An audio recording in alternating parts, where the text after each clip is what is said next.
तो दोस्तों शुरू करते हैं अपने एक नया मांगा के साथ जिसका नाम है the soldier of low ranker. पिछले एपिसोड में हमें दिखाया जाता है कि हमारा मेन कैरेक्टर के सामने एक स्क्रीन खुलती है जिसे देखने के बाद वो हैरान हो जाता है। सीन कट होता है और हमें दिखाया जाता है युद्ध के बाद वहाँ टेंट में जब क्रिस को यकीन नहीं आ रहा होता कि वो अपने पास्ट में वापस चला गया है तो वो अपने दोस्त को देख रहा होता है और उसकी गालें खींच रहा होता है और जिसे देखने के बाद वहाँ सभी लोग हैरान हो जाते हैं और सोचने लग जाते हैं ये क्या कर रहा है।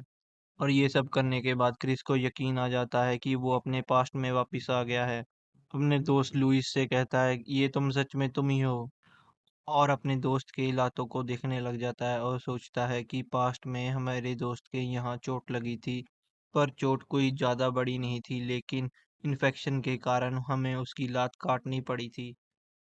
लात काटने के कारण उसे बहुत सी दिक्कतों का सामना करना पड़ा था और अपनी ज़िंदगी में उसे बहुत से मौके गंवा दिए अपनी लात काटने के कारण। लेकिन इस बार मैं ऐसा अब कुछ नहीं होने दूंगा। मैं अपनी पूरी कोशिश करूंगा कि लुइस अब पूरी तरह ठीक हो जाए। लुइस के पट्टी बांध देता है, कहता है पट्टी बांधने से लगता कि इस पे सिर्फ पट्टी बांधना काफ़ी होगा, तुम्हें इसके लिए अच्छे से इसका ध्यान रखना होगा और अच्छे से हर्ब्स और मेडिसिन्स लेनी होगी ताकि तुम्हारे पर इस इन्फेक्शन का असर ना हो। और ये सब देखकर लुइस बड़ा हैरान होता है और कहता है तुम डॉक्टरी का भी काम बड़ी अच्छे से करते हो।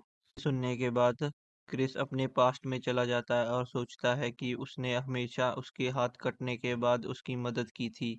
एक वही था कि जिसने उसका कभी भी साथ नहीं छोड़ा। लेकिन तभी उनके टेंट में एक सोल्जर आ जाता है जिसे सभी देखने लग जाते हैं। वो सभी को उसकी बात सुनने के लिए कहता है और अपने पास से एक फरमान सुनाता है। वो कहता है तुम सभी को अब से ट्रेनिंग के लिए जाना होगा और तुम 7th यूनिट के इन्फेंट्री यूनिट हो लेकिन तुम्हें ऑफिशियली काउंट नहीं किया जाएगा। ये सुनने के बाद क्रिस हैरान हो जाता है और कहता है मुझे लगता है अभी को यहाँ कोई गड़बड़ चल रही है और अकेले ही सोचने लग जाता है और कहता है 10 दिनों के अंदर मुझे यहाँ पर सब कुछ ठीक करना होगा। लेकिन जब वो लुइस को देखता है और कहता है कि ये तो सो गया और वो उसे छोड़कर चला जाता है और कहता है तुम्हें आराम करना चाहिए, तुम जल्द ही ठीक हो जाओगे मेरे दोस्त। सीन कट होता है और हमें फॉरेस्ट का सीन दिखाया जाता है जहाँ सोल्जर्स हंटिंग के लिए जा रहे होते हैं। लेकिन तभी एक लाल वाला व्यक्ति अपने कैप्टन से पूछने लग जाता है कि कैप्टन ये लोग हमारे साथ यहाँ क्या कर रहे हैं। कैप्टन उससे कहता है इन लोगों ने हमें सिगरेट दी और अब बदले में ये चाहते हैं कि वो हमारे साथ हंटिंग के लिए आए। अगर तुम्हें सिगरेट चाहिए तो तुम मुझसे जाकर ले सकते हो। लेकिन वो सिगरेट लेने से मना कर देता है। कैप्टन उन सभी से कहता है कि हम हंटिंग के एरिया में आ गए हैं और तुम सभी को चौकन्ना हो जाना चाहिए क्योंकि हम जंगल के बीचों बीच पहुंच गए हैं और यहाँ खतरा भी सबसे ज्यादा है। क्रिस जंगल में घूम रहा होता है और कह रहा होता है कि बहुत से हर्ब्स हैं और उनमें से एक लाल कलर के पत्ते तोड़कर अपने गले पर रख लेता है और कहता है इन पत्तियों के कारण मेरी महक नहीं आएगी चलेगा, किसी जानवर को मेरी प्रेजेंस का पता नहीं लगेगा और ना ही मैं किसी खतरे में आऊंगा।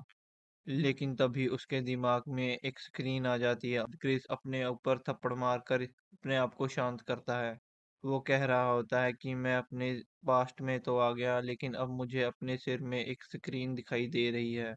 मुझे नहीं पता चल रहा कि मेरे साथ यहाँ क्या हो रहा है।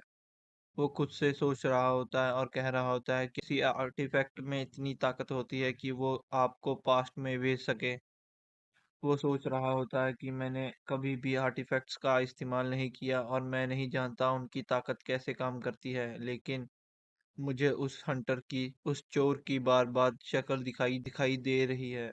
क्रिस अपने आप को शांत करता है और कहता है मुझे जल्द से जल्द आर्टिफैक्ट्स की पावर के बारे में पता लगाना होगा।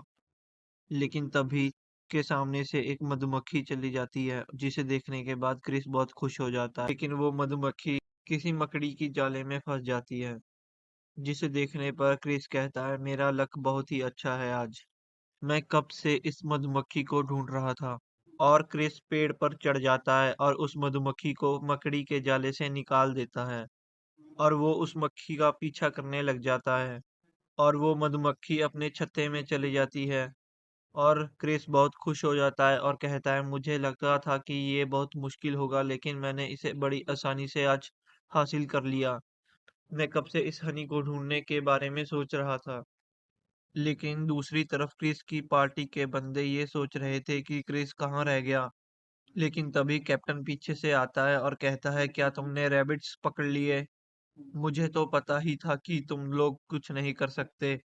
लेकिन तभी क्रिस वहां पहुंच जाता है और कहता है मैंने 5 रैबिट्स पकड़ लिए हैं। बालों वाला आदमी उन्हें देखने लग जाता है और कहता है क्या ये सभी को तुमने अकेले ने पकड़ा है?